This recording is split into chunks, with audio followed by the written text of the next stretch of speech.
Did you know that Africa imports about 90% of the entire fertilizers it uses every year?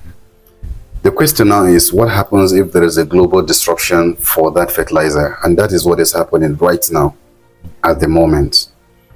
The entire fertilizer that the world uses, almost all of it passes through the Strait of Hormuz.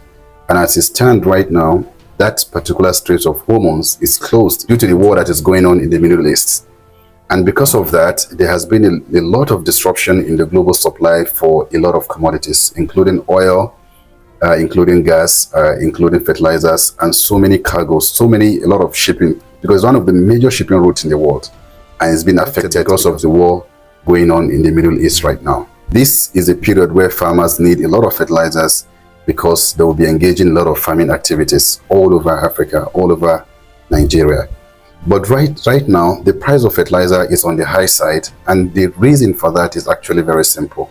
There is a global disruption because of that shipping route, that is the Strait of Hormuz. But this is what happened because when you have a country like Nigeria and a continent like Africa that cannot produce its own fertilizer, and it has to depend on importation of fertilizer.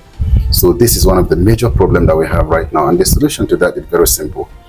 Ordinarily, the crisis that is happening right now in the Middle East shouldn't be affecting or shouldn't have been able to disrupt farming in Africa.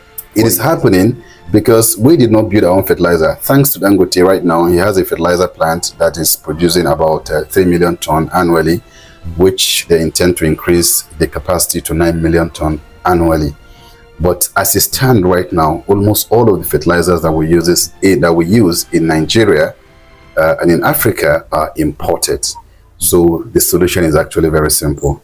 Since almost all the entire continent or the country relies on the importation of fertilizer, and we can't do without it, the best solution is simply to build your own factories, fertilizer processing plants, build a lot of them so that they can be able to meet up with the local demand for fertilizer. I think that is actually simple. If you can't do that as a government, the best thing to do is to support private individuals, industrialists who will be willing to invest heavily in fertilizer processing plants. Thank you.